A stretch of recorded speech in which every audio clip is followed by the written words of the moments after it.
કયા કયા સ્ટોક્સ છે કે જે યુકે, માફ કરશો અમેરિકા નહીં, આ યુકે સાથેના સંબંધોની આપણે વાત કરી રહ્યા છીએ. યુકે સાથેના જે સંબંધો છે તેમાં FTA હવે લાગુ થવા જઈ રહ્યું છે આજથી. તો આવી સ્થિતિમાં યુકે સાથેના સંબંધોને લઈને કયા કયા સ્ટોક્સ હાઇલાઇટ થઈ રહ્યા છે તે હવે આપણે અહીંથી જાણી લઈએ. મારા સહયોગી મિરલ સોલંકી આપણી સાથે જોડાયેલા છે. મિરલ, ગુડ મોર્નિંગ. જણાવો, FTA બેઝડ કયા કયા સ્ટોક્સ અત્યારે ફિલહાલ વોચ લિસ્ટમાં એડ કરવા જોઈએ? જી જરૂરથી, ગુડ મોર્નિંગ. અત્યારે જોવા જાય તો યુકે અને ભારતના જે ફ્રી ટ્રેડ એગ્રીમેન્ટ કરવામાં આવ્યું હતું એ આજથી લાગુ થવા જઈ રહ્યું છે. 15 જુલાઈ ડેટ હતી, આજથી લાગુ થવાનું છે. અને મેજરલી જોવા જાય તો 2030 સુધીમાં તમે નજર કરશો તો બંને દેશો વચ્ચે $100 બિલિયન જેટલો વેપાર થઈ શકે છે. એટલે ઓવરઓલ જોવા જાય તો વેપાર સુધરતો જોવા મળી શકે છે. અને મેજરલી જોવા જાય તો આના કારણે જે એન્જિનિયરિંગ અને મેન્યુફેક્ચરિંગ કંપની જે છે એને મેજરલી ફાયદો થતો જોવા મળી શકે છે. અને એમાં પણ વાત કરીએ મરાઇન પ્રોડક્ટ જે છે એમાં 100% ડ્યુટી ફ્રી જોવા મળી શકે છે. એટલે એ પણ મેજરલી ફોકસમાં રાખવાના રહેશે. એ સ્ટોક પણ સાથે ટેક્સટાઇલના સ્ટોક પણ ફોકસમાં રહી શકે છે, કારણ કે 12% સુધી ડ્યુટી જે છે એ ફ્રી જોવા મળી શકે છે. સાથે લેધરના સ્ટોક પણ, લેધર અને ફૂટવેરના સ્ટોક પણ ફોકસમાં રહી શકે છે, કારણ કે 16% સુધીની ડ્યુટી ફ્રી અહીંયા જોવા મળી શકે છે. કેમિકલના સ્ટોકમાં પણ તમે નજર કરશો 8% સુધી ડ્યુટી ફ્રી જોવા મળી શકે છે. એટલે ઓવરઓલ જોવા જાય તો બધા સેક્ટર જે છે એમાં મેજર ક્યાંક ને ક્યાંક ઇમ્પેક્ટ જોવા મળી શકે છે આ ફ્રી ટ્રેડ એગ્રીમેન્ટના કારણે. અને મેજરલી જોવા જાય તો ખેડૂતોને યુકેના પ્રીમિયમ માર્કેટ જે છે એમાં પણ વધુ પ્રોત્સાહન મળી શકે છે. એટલે મેજરલી આ બધા રીઝનના કારણે તમે નજર કરશો તો આજે ઘણા બધા સ્ટોક ફોકસમાં રહી શકે છે. તો આપણે ઇમેજ સામે લાવીએ, પહેલાં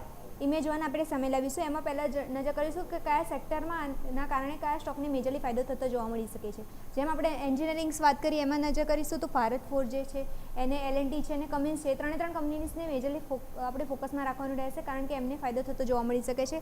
ઓટો અને હોટેલ એન્સેલરી જે સ્ટોક જે છે એ પણ ફોકસમાં રહેશે, કારણ કે કંપનીને ત્યાંથી મોટા ઓર્ડર્સ પણ મળતા જોવા મળી શકે છે. જેમ કે મધરસન છે, સોના BLW છે, યુનોમિન્ડા છે, ત્રણે કંપની આપણે મેજરલી ફોકસમાં રાખવાની રહેશે આ ટ્રેડ એગ્રીમેન્ટના કારણે.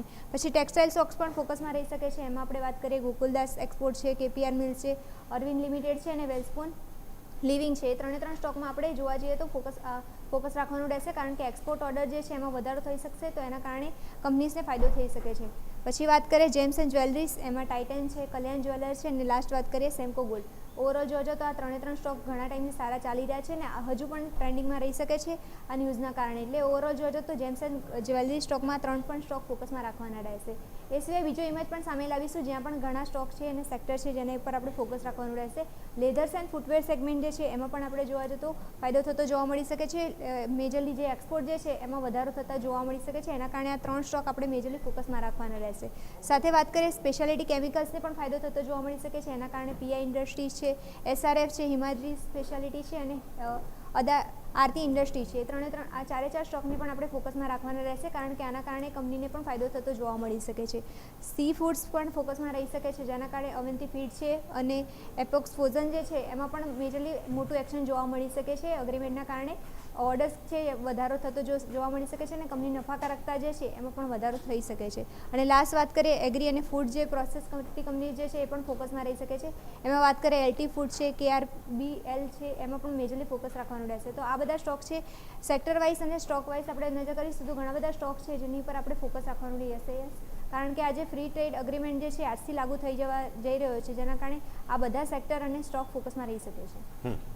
તો આ બધા જ સ્ટોક્સ છે કે જેને ખાસ ધ્યાન પર રાખીશું. મિરલ, આભાર આપનો અમારા સાથે જોડાવા માટે અને આ તમામ ડિટેલ્સ માટે. તો ડેફિનેટલી એક એક્શન અત્યારે ફિલહાલ તમને બનતું જોવા મળી રહ્યું છે. નજર રાખીએ આ બધા જ કાઉન્ટર્સ તમે જુઓ તો અત્યારે હાઇલાઇટ થતા જોવા મળી રહ્યા છે. જે ફ્રી ટ્રેડ એગ્રીમેન્ટ છે તેને લઈને leather, footwear, speciality chemicals, sea food, agri food processing, આ બધા જ સેક્ટર્સમાંથી કંપનીઓ અત્યારે ફિલહાલ હાઇલાઇટ થઈ રહી છે. એન્જિનિયરિંગ, ઓટો એન્સિલરી, આ બધામાં પણ તમને એક્શન બનતું જોવા મળી રહ્યું છે. જેમ્સ એન્ડ જ્વેલરી તો કલ્યાણ આપણે જાણીએ છીએ આટલા દિવસોથી જબરદસ્ત તેજી બતાવે છે, બટ લેધર અને ફૂટવેર ઇન્ડસ્ટ્રી મને એવું લાગે છે કે આજે ખરેખર હાઇલાઇટ થતો જોવા મળવું જોઈએ. અને તેમાં બાટાથી લઈને રિલેક્સો સુધીના અલગ બધા જ પ્રકારના જે કહેવાય તે સ્ટોક્સ હાઇલાઇટ થતા જોવા મળશે.